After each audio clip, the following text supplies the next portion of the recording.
अल्हम्दुलिल्लाह रब्बिल आलमीन वस्सलातु वस्सलाम अला सय्यिदिल मुरसलीन। तफसीर तिब्यानुल कुरान सूरह बकरा आयत नंबर 43 अल्लाह रब्बुल इज्जत का इरशाद है, और रुकू करने वालों के साथ रुकू करें। इसका मैनी है नमाज पढ़ने वालों के साथ नमाज पढ़ो। रुकू नमाज का एक जुज है और यहां जुज का कुल पर इतलाक किया गया है, और खुसूसियत से रुकू का जिक्र इसलिए फरमाया कि यहूदियों की नमाज में रुकू नहीं है, और रुकू करने वालों के साथ रुकू करो। इसका मतलब है जमात के साथ नमाज पढ़ो, और ये इसलिए फरमाया कि यहूदी अलग अलग नमाज पढ़ते थे तो इनको जमात के साथ नमाज पढ़ने का हुक्म दिया ताकि इनको जमात के साथ नमाज पढ़ने के फवायद हासिल हों। जमात के साथ नमाज पढ़ने के फवायद नंबर 1, तन्हा नमाज पढ़ने की बानिस्बत जमात के साथ नमाज पढ़ने से 27 दर्जा ज्यादा सवाब होता है। नंबर 2, हो सकता है तन्हा नमाज पढ़ने वाले की नमाज कबूल ना हो और जमात में कोई ऐसा मकबूल बारगाह हो जिसकी वजह से सबकी नमाजें कबूल हो जाए। नंबर 3, बाज लोग किरात सही नहीं करते या तमानियत और एतदाल से रुकू और सजूद नहीं करते।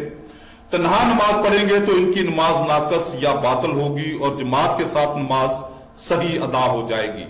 नंबर 4, जमात के साथ नमाज पढ़ने से किसी शख्स पर बेनमाजी होने की तोहमत नहीं लगाई जाएगी और ये मालूम हो जाएगा कि कौन शख्स अल्लाह का फरमाबरदार है और कौन शख्स नाफरमान।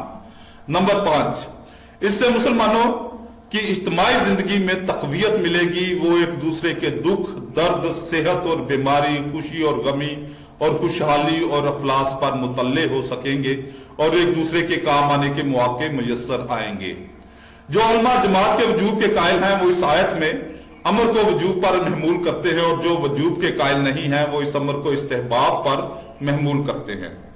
दाऊद ज़ाहरी, अता अबू सोर, हजरत इब्ने मसूद और हजरत अबू मूसा अशअरी रज़ी अल्लाह तआला अन्हुमा के नजदीक जमात के साथ नमाज पढ़ना फर्ज ऐन है। एक कौल ये है कि ये फर्ज किफाया है, गायब में मज़कूर है कि हमारे आइमा मशाइख के नजदीक जमात वाजिब है, और एक कौल ये है कि ये सुन्नत मौक़दा है जो वाजिब के करीब है। अल्लामा मोहम्मद बिन अली बिन मोहम्मद हस्कफी लिखते हैं, मर्दों के हक में जमात के साथ नमाज पढ़ना सुन्नत मौक़दा है। ज़हादी ने कहा कि ताकीद से मुराद वजूब है, मगर जुमा और ईद में जमात शर्त है और तरावी में जमात सुन्नत किफाया है, और रमजान के वितर में जमात मुस्तहब है, और गैर रमजान और नवाफिल में बतौर तदाई के जमात मकरूह तंज़ीही है बशर्ते के दायमन हो। मोहल्ला की मस्जिद में अजान और अकामत के साथ जमात का तकरार करना मकरूह है। अजान और अकामत के बगैर हैयत तब्दील करके तकरार जमात जायज है। रास्ता की मस्जिद में या जिस मस्जिद में कोई इमाम मुअय्यन ना हो और ना मौज़न हो वहां जमात का तकरार मकरूह नहीं है। अल्लामा नौवी शाफी लिखते हैं कि जुम्मा में जमात फर्ज ऐन है और बाकी फराइज में जमात के बारे में इख्तलाफ है। ज्यादा सही कौल यह है कि फर्ज किफाया है, दूसरा कौल यह है कि यह सुन्नत है, और तीसरा कौल यह है कि यह फर्ज ऐन है। अल्लामा मुरादवी हम्बली लिखते हैं कि मर्दों पर 5 वक्त की नमाज के लिए जमात वाजिब है। शेख तकियुद्दीन वगैरह ने कहा है कि यह फर्ज किफाया है।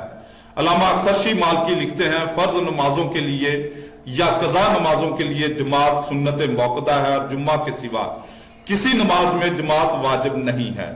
रुकू का मानी नमाज में रुकू करना भी है और खुजू और खुशू भी है, इसलिए यह लफ्ज जमात के लिए कतिल दलालता नहीं है, और इससे जमात की फर्जियत पर इस्तदलाल करना ज़ईफ है। इमाम मुस्लिम रवायत करते हैं कि हजरत अबू हुरैरा रज़ी अल्लाह तआला अन्हु बयान करते हैं कि नबी सल्लल्लाहु अलैहि वसल्लम के पास एक नाबीना शख्स आया और उसने अर्ज किया, या रसूलल्लाह सल्लल्लाहु अलैहि वसल्लम, मुझे कोई शख्स मस्जिद में ले जाने वाला नहीं है। उसने रसूलुल्लाह सल्लल्लाहु अलैहि वसल्लम से घर में नमाज पढ़ने की इजाजत तलब की। आप सल्लल्लाहु अलैहि वसल्लम ने इसको इजाजत दे दी। जब वो चला गया तो आप सल्लल्लाहु अलैहि वसल्लम ने फिर इसको बुलाया और फरमाया, तुम अजान की आवाज सुनते हो? उसने कहा हाँ। आप सल्लल्लाहु अलैहि वसल्लम ने फरमाया, तो फिर नमाज के लिए जाओ। हजरत अब्दुल्लाह बिन मसूद रज़ी अल्लाह तआला अन्हु बयान करते हैं कि हमारी राय ये थी कि नमाज की जमात सिर्फ वो शख्स छोड़ता है जो ऐसा मुनाफिक हो जिसका निफाक मालूम हो, या वो बहुत बीमार हो। बेशक एक बीमार आदमी दो आदमियों के दरमियान सहारे से चलकर नमाज पढ़ने के लिए जाता था, और रसूलुल्लाह सल्लल्लाहु अलैहि वसल्लम ने हमको सुन्नन अल हुदा की तालीम दी, और सुन्नन अल हुदा में से ये है कि जिस मस्जिद में अजान दी गई हो इसमें नमाज पढ़ी जाए। हजरत अब्दुल्ला बिन मसूद रदी अल्लाह ताला अन्हु बयान करते हैं कि जिस आदमी को इससे खुशी हो कि कल वो अल्लाह से हालत इस्लाम में मुलाकात करे, उसे चाहिए कि जब इन नमाजों की अजान दी जाए तो वो इनकी हिफाजत करे, क्योंकि अल्लाह ताला ने तुम्हारे नबी के लिए सुन्नन हुदा को मशरू किया है और इनको जमात से पढ़ना सुन्नन हुदा में से है। और अगर तुमने घरों में नमाज पढ़ी जैसा कि फलां तार के जमात अपने घर में नमाज पढ़ता है तो तुम अपने नबी की सुन्नत को तर्क कर दोगे, और अगर तुमने अपने नबी की सुन्नत को तर्क किया तो तुम गुमराह हो जाओगे। इन हदीस में यह तसरीह है कि जमात से नमाज पढ़ना सुन्नत मौक़दा है, और इसको फर्ज ऐन या फर्ज किफाया कहना ज़ईफ कौल है। औरतों को मस्जिद में जमात के साथ नमाज पढ़ना अगरचे फी नफ्से जायज है, मगर इनका घरों में नमाज पढ़ना ज्यादा अफजल है। नमाज अबादत बदनिया में सबसे अफजल है और ज़कात अबादत मालिया में सबसे अफजल है, इसलिए इन दोनों को साथ जिक्र किया। इमाम राजी ने कहा कि यहूद ज़कात नहीं देते थे, इसलिए ज़कात का जिक्र किया, और वो जमात से नमाज नहीं पढ़ते थे, इसलिए बाजमात नमाज पढ़ने का जिक्र किया। इमाम शाफी वगैरह जो इसके कायल हैं कि कुफार फरोह के मुखातिब होते हैं, वो इस आयत से इस्तदलाल करते हैं कि यहूद काफिर थे और इनको नमाज पढ़ने और ज़कात देने का हुक्म दिया, और जो इसके कायल नहीं है वो इसका जवाब देते हैं कि इसका मतलब है कि वो ईमान लाने के बाद नमाज पढ़े और ज़कात अदा करे, और ये हुक्म मुसलमानों को है। हमने जमात के साथ सुन्नत मौक़दा होने के मुतल्लिक फुकाए नाफ के नजदीक 4 से कम अफराद की जमात करना मुतल्लकन जायज है, और अगर 4 से ज्यादा अफराद हों और दुआम के साथ नवाफिल की जमात की जाए तो मकरूह तंजीही है, और अगर कभी कभी नवाफिल की जमात की जाए तो फिर मकरूह तंजीही भी नहीं है।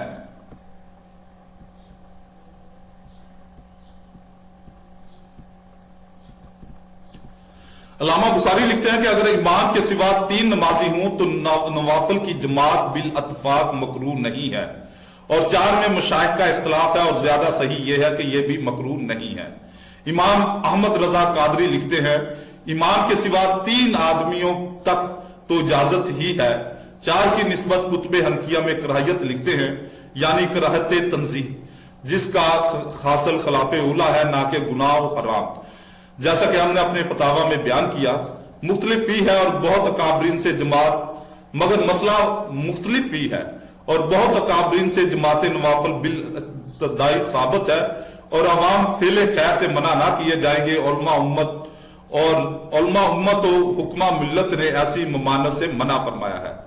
अल्लामा नूरुल्लाह बसीरपुरी ने लिखा है कि कभी कभी नवाफिल की जमात करना मकरूह तंजीही भी नहीं। खवातीन की इमामत की तहकीक, जमात के मसला में से एक अहम मसला औरतों की जमात है। इमाम शाफी के नजदीक औरत का औरतों को नमाज पढ़ाना और इनका बाजमात नमाज पढ़ाना जायज है। इमाम अहमद के इस मसला में 2 कौल हैं। एक कौल यह है कि औरतों की जमात मुस्तहब है, और दूसरा कौल यह है कि गैर मुस्तहब है। इमाम मालिक के नजदीक औरतों का औरत की इब्तिदा में नमाज पढ़ना जायज है। इमाम अबू हनीफा के नजदीक औरत का औरतों के लिए इमाम होना मकरूह तहरीमी है। हर चंद के इमाम अहमद और इमाम शाफी के नजदीक औरत का औरतों के लिए इमाम होना जायज है, लेकिन उन्होंने ये तसरीह की है कि औरतों का मर्दों के लिए इमाम होना नाजायज है, और मर्दों के लिए औरत की इमामत के बातिल होने पर आइमा अरबा का इजमा है। औरत की इमामत के जवाज के सिलसिला में हम कुछ अहादीस बयान करेंगे, फिर फुकाहा के मज़हब को बयान करेंगे।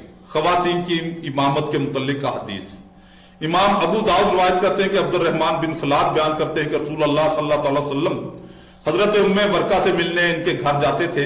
आपने इनके लिए एक मौज़न मुकर्रर किया था जो इनके लिए अज़ान देता था, और आप सल्लल्लाहु अलैहि वसल्लम ने हजरत उम्मे वर्का को हुक्म दिया था कि वो अपने घर वालों को नमाज पढ़ाए। अब्दुर्रहमान कहते हैं मैंने इनके मौज़न को देखा, वो एक बूढ़ा शख्स था।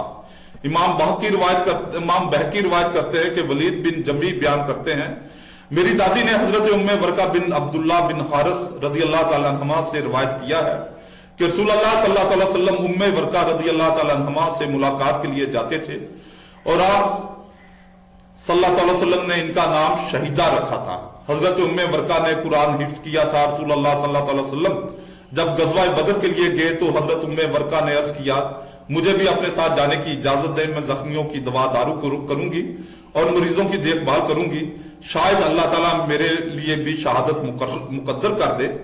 आप सल्लल्लाहु अलैहि वसल्लम ने फरमाया, अल्लाह ताला ने तुम्हारे लिए शहादत मुकर्रर कर दी है, और आप सल्लल्लाहु अलैहि वसल्लम ने इनका नाम शहीदा रख दिया। और नबी सल्लल्लाहु अलैहि वसल्लम ने उन्हें हुक्म दिया कि वो अपने घर वालों को नमाज पढ़ाएं। उन्होंने अपनी एक बांदी और एक गुलाम को मुदब्बर कर दिया। हजरत उमर रदी अल्लाह ताला अन्हु के अहद खिलाफत में इन दोनों ने हजरत उम्मे वर्का को कत्ल कर दिया। वो दोनों कत्ल करके भाग गए और पकड़े गए और इनको फांसी दी गई, और ये पहले लोग थे जिनको मदीना में फांसी दी गई। इस वक्त हजरत उमर रदी अल्लाह ताला अन्हु ने कहा, रसूल अल्लाह सल्लल्लाहु अलैहि वसल्लम ने सच फरमाया था कि चलो हम शहीदा की जियारत करें। इमाम हाकिम रिवायत करते हैं कि हजरत उम्मे वर्का अंसारिया रदी अल्लाह ताला अन्हा बयान करती हैं कि रसूल अल्लाह सल्लल्लाहु अलैहि वसल्लम फरमाते थे, चलो शहीदा के पास जाएं और हम इनकी जियारत करें, और आपने ये हुक्म दिया था कि इनके लिए अजान दी जाए और अकामत कही जाए और वो अपने घर वालों को फर्ज नमाजें पढ़ाएं। मुस्लिम बिन वलीद बिन जमी ने इससे इस्तदलाल किया कि मैं इस मसला में इस हदीस के सिवा और किसी हदीस से मुत्तसिल को नहीं जानता, और हमने हजरत उम्मुल मोमिनीन आयशा रदी अल्लाह ताला अन्हा से रिवायत किया है कि वो अजान देती थी, अकामत कहती थी और औरतों को नमाज पढ़ाती थी। इमाम बहकी रिवायत करते हैं कि रायता हनफिया बयान करती हैं कि हजरत आयशा रदी अल्लाह ताला अन्हा ने फर्ज नमाजों में औरतों की इमामत की और इनके वस्त में खड़ी हुई। अता बयान करते हैं कि हजरत आयशा रदी अल्लाह ताला अन्हा अजान देती थी, अकामत कहती थी और औरतों की इमामत करती थी और इनके वस्त में खड़ी होती थी। हजीरा बयान करती हैं कि हजरत उम्मे सलमा रदी अल्लाह ताला अन्हा ने औरतों की इमामत की और इनके वस्त में खड़ी हुई। हजरत इब्ने अब्बास रदी अल्लाह ताला अन्हुमा बयान करते हैं कि औरत औरतों की इमामत करे और इनके वस्त में खड़ी हो। इमाम दरकुतनी रिवायत करते हैं कि हजरत उम्मे वर्का रदी अल्लाह ताला अन्हा बयान करती हैं कि वो रसूल अल्लाह सल्लल्लाहु अलैहि वसल्लम के अहद में इमामत करती थी और आपने इनको इजाजत दी थी कि वो अपने घर वालों को नमाज पढ़ाएं। रायता हनफिया बयान करती है कि हजरत आयशा रदी अल्लाह ताला अन्हा फर्ज नमाज में हमारी इमाम हुई और हमारे दरमियान खड़ी हुई।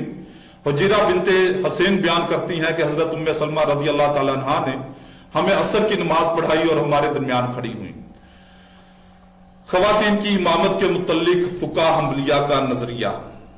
अल्लामा इब्ने कदामा हम्बली लिखते हैं, आया औरत का औरतों को नमाज पढ़ाना मुस्तहब है या नहीं, इसमें इख्तलाफ है। इमाम अहमद से एक रवायत यह है कि यह मुस्तहब है। हजरत आयशा, हजरत उम्मे सलमा, अता सौरी, औजाई, इमाम शाफई, इसहाक और अबू सौर से रिवायत है कि औरतों की इमामत कराए, और इमाम अहमद से एक रिवायत यह है कि ये गैर मुस्तहब है। असहाब राय फुकाह हनाफ ने इसको मकरूह कहा है, लेकिन अगर वो पढ़ेंगी तो नमाज हो जाएगी। शौबे, नकफी और कतादा ने कहा कि नवाफिल में औरतों का इमामत कराना जायज है, फराइज में जायज नहीं। हसन बसरी और सुलेमान बिन यसार ने कहा कि औरत फर्ज में इमामत कराए ना नफल में। इमाम मालिक ने कहा है कि औरत किसी शख्स की किसी नमाज में इमामत ना करे, क्योंकि औरत का अजान देना मकरूह है और अजान की तारीफ है। जमात की दावत देना और क्योंकि औरत का अजान देना मकरूह है और अजान की तारीफ है, और जमात की दावत देना, और जब इसके लिए जमात की दावत देना मकरूह है तो जमात कराना भी मकरूह है। और हमारी दलील हजरत उम्मे वर्का की हदीस है। अल्लामा मुरादवी हम्बली लिखते हैं कि हमारा मजहब यह है कि औरतों का मर्दों की इमामत करना मुतलकन जायज नहीं। खवातीन की इमामत के मुतल्लिक फुकाह शाफिया का नजरिया। अल्लामा यहिया बिन शरफ नौवी लिखते हैं, अगर औरत मर्दों को नमाज पढ़ाए तो मर्दों की नमाज बातिल हो जाएगी, और अगर औरत औरतों को नमाज पढ़ाए तो जुम्मा की नमाज के सिवा यह तमाम नमाजों में सही है। और जुम्मा की नमाज में दो कौल हैं, ज्यादा सही कौल यह है कि यह नमाज नहीं होगी, और दूसरा कौल यह है कि नमाज हो जाएगी। खवातीन की इमामत के मुतल्लिक फुकाहा मालिकिया का नजरिया। अल्लामा कुर्तुबी मालिकी लिखते हैं, इमाम बुखारी ने حضرت ابو بکر رضی اللہ تعالیٰ عنہ سے روایت کیا ہے کہ جب رسول اللہ صلی اللہ علیہ وسلم کو یہ خبر پہنچی کہ اہل فارس نے کسرا کی بیٹی کو بادشاہ بنا لیا ہے تو آپ صلی اللہ علیہ وسلم نے فرمایا وہ قوم ہرگز فلاح نہیں پائے گی جس نے اپنے معاملات کا والی عورت کو بنا دیا۔ اور امام ابو داؤد نے عبد الرحمن خلاص سے روایت کیا ہے کہ رسول اللہ صلی اللہ علیہ وسلم نے حضرت ام ورقہ کی زیارت کے لیے ان کے گھر جاتے تھے اور آپ نے ان کے لیے ایک مؤذن مقرر کیا تھا جو ان کے لیے اذان دیتا تھا، اور آپ نے حضرت ام ورقہ کو حکم دیا تھا کہ وہ اپنے گھر والوں کو نماز پڑھائیں۔ عبد الرحمن کہتے ہیں کہ میں نے ان کے مؤذن کو دیکھا، وہ ایک بوڑھا شخص تھا۔ امام شافعی نے کہا کہ جو مرد عورت کے پیچھے نماز پڑھے وہ اپنی نماز دہرائے۔ میں کہتا ہوں کہ ہمارے علماء نے کہا ہے کہ عورت کی امامت مطلقاً صحیح نہیں ہے، مردوں کے لیے نہ عورتوں کے لیے۔ امام مالک نے کہا عورت کسی صورت میں امام نہ بنے، اور اکثر فقہاء کا یہی قول ہے۔ علامہ بدری مالکی لکھتے ہیں کہ ہمارے نزدیک عورت کی امامت صحیح نہیں ہے، اور جو شخص بھی عورت کی ابتدا میں نماز پڑھے وہ اپنی نماز دہرائے خواہ وقت نکل جائے۔ خواتین کی امامت کے متعلق فقہاء احناف کا نظریہ، علامہ تنہا عورتوں کا نماز جماعت کے ساتھ نماز پڑھنا مکروہ تحریمی ہے، کیونکہ یہ فعل حرام کے ارتکاب سے خالی نہیں ہے، اور وہ امام کا صف کے درمیان میں کھڑا ہونا ہے جیسے برہنہ لوگ کھڑے ہوتے ہیں، اس لیے یہ فعل مکروہ ہے۔ اور اگر انہوں نے ایسا کیا تو جو عورت امام بنے وہ صف کے درمیان میں کھڑی ہوں، کیونکہ حضرت عائشہ رضی اللہ تعالیٰ عنہ نے اسی طرح کیا تھا، اور حضرت عائشہ رضی اللہ تعالیٰ عنہ کا عورتوں کو جماعت کے ساتھ نماز پڑھانا ابتدائی اسلام میں پر محمول ہے۔ علامہ ابن حمام حنفی لکھتے ہیں کہ مبسوط میں اسی طرح لکھا ہے۔ علامہ سروجی نے اس پر اعتراض کیا ہے کہ یہ توجیہ بعید ہے، کیونکہ نبی صلی اللہ علیہ وسلم اللہ نے نبوت کے بعد مکہ میں 13 سال رہے، جیسا کہ امام بخاری اور امام مسلم نے روایت کیا ہے۔ پھر آپ صلی اللہ علیہ وسلم نے حضرت عائشہ رضی اللہ تعالیٰ عنہ سے نکاح کیا، اور ہجرت کے 1 سال بعد مدینہ منورہ میں حضرت عائشہ کی رخصتی ہوئی۔ اس وقت ان کی عمر 9 سال تھی، اور وہ 9 سال آپ کے پاس رہی، اور نماز میں امامت انہوں نے بلوغت کے بعد ہی کی ہوگی۔ تو یہ ابتدائی اسلام کب ہے؟ لیکن یہ جواب دیا جا سکتا ہے کہ جب عورتوں نے مسجد میں جا کر آپ کی ابتدا میں نماز پڑھنا شروع کر دیا تو یہ فعل منسوخ ہو گیا۔ لیکن مستدرک میں یہ روایت ہے کہ حضرت عائشہ اذان دیتی تھی، اقامت کہتی تھی، اور عورتوں کی امامت کرتی تھی، اور عورتوں کے درمیان کھڑی ہوتی تھی۔ اور امام محمد نے کتاب الآثار میں امام ابو حنیفہ کی سند کے ساتھ روایت کیا ہے کہ حضرت عائشہ رضی اللہ تعالیٰ عنہ رمضان کے مہینہ میں امامت کرتی تھی اور عورتوں کے وسط میں کھڑی ہوتی تھی۔ اور یہ بات معلوم ہے کہ تراویح کی جماعت نبی صلی اللہ علیہ وسلم کے وصال کے بعد مروج ہوئی ہے، اور سنن ابو داؤد میں ہے کہ حضرت ام ورقہ انصاریہ کو نبی صلی اللہ علیہ وسلم نے یہ حکم دیا تھا کہ وہ اپنے گھر والوں کو نماز پڑھائیں، اور ان کے لیے ایک مؤذن مقرر کیا تھا۔ حضرت عمر رضی اللہ تعالیٰ عنہ کے عہد خلافت میں حضرت ام ورقہ کو ان کے ایک غلام اور باندی نے چادر سے ان کا گلا گھونٹ کر ہلاک کر دیا تھا، اور وہ زبان رسالت کی پیشن گوئی کے مطابق شہیدہ ہو گئی۔ عبد الرحمن نے کہا میں نے ان کے مؤذن کو دیکھا تھا، وہ بوڑھا شخص تھا۔ یہ تمام روایات دعویٰ نسخ کی نفی کرتی ہیں۔ سنن ابو داؤد کی روایت کی سند میں ولید بن جمی اور عبد الرحمن بن خالد انصاری پر ابن القطان نے یہ اعتراض کیا ہے کہ ان دونوں کا حال معلوم نہیں، لیکن امام ابن حبان نے ان کا سکات میں ذکر کیا ہے۔ ان حدیثوں کے جواب میں یہ بھی کہا گیا کہ نبی صلی اللہ علیہ وسلم نے حضرت ام ورقہ کو جو نماز پڑھانے کی اجازت دی تھی، اس سے اس اجازت کا دوام اور استمرار لازم نہیں آتا، اس لیے ہو سکتا ہے کہ بعد میں یہ اجازت منسوخ ہو گئی ہو۔ اور حضرت عائشہ رضی اللہ تعالیٰ عنہ جو رمضان میں امامت کرتی تو اس سے یہ کب لازم آتا ہے کہ وہ تراویح کی امامت کرتی تھی۔ اور مصنف عبد الرزاق میں حضرت ابن عباس رضی اللہ تعالیٰ عنہ کا یہ قول روایت کیا گیا ہے کہ عورت عورتوں کی امامت کرے اور ان کے وسط میں کھڑی ہو، اور اس کا جواب یہ ہے کہ ہو سکتا ہے کہ حضرت ابن عباس کو ناسخ کا علم نہ ہو، لیکن اس کے باوجود یہ سوال قائم رہے گا کہ وہ کون سا ناسخ ہے جس نے ان احادیث کو منسوخ کر دیا۔ بعض علماء نے یہ ذکر کیا کہ سنن ابو داؤد اور صحیح ابن خزیمہ وغیرہ میں یہ حدیث ہے کہ عورت کا اپنی کوٹھڑی میں نماز پڑھنا حجرہ میں نماز پڑھنے سے بہتر ہے، اور کوٹھڑی در کوٹھڑی میں نماز پڑھنا کوٹھڑی میں نماز پڑھنے سے بہتر ہے۔ اور یہ بات معلوم ہے کہ بالکل اندرونی کوٹھڑی جماعت کی گنجائش نہیں رکھتی، इस हदीस को बाज़ उलमा ने हजरत आयशा, हजरत उम्मे वर्का और हजरत इब्न अब्बास की हदीस का नासक करार दिया है, लेकिन इस हदीस का नासक होना वाज़े नहीं है। और अगर इसको नासक मान भी लिया जाए तो इससे ये लाजम आएगा कि औरत का इमामत करना अब मसनून नहीं है, और ये कराहत तहरीम को मुस्तलजम नहीं है, बल्कि इससे से ज्यादा इस फेल का मकरूह तंजीमी या खिलाफ औला होना लाजम आएगा। और हम पर यह लाजम नहीं कि हम इसको मकरूह तहरीमी साबित करें। हमारा मकसूद तो हक की इत्तबा करना है, खा वो किसी जगह हो। अल्लामा इब्न हम्माम ने इस इबारत से ये इशारा किया है कि इस मसला में इमाम अहमद और इमाम शाफई का कौल सही है, क्योंकि वो अहदीस के मुआफिक है। और इमाम मालिक ने हजरत अबू बकर के जिस हदीस से इस्तदलाल किया है वो निज़ाम मुमलकत की वलायत से मुतल्लिक है, नमाज की इमामत से नहीं। नीज हदीस सहिया से औरतों की नमाज में इमामत करना साबित है, और इसका नासिख मुतय्यन और मुहक्कक नहीं है, और अहादीस रसूल अक़वाल फुक़हा पर मुक़द्दम है।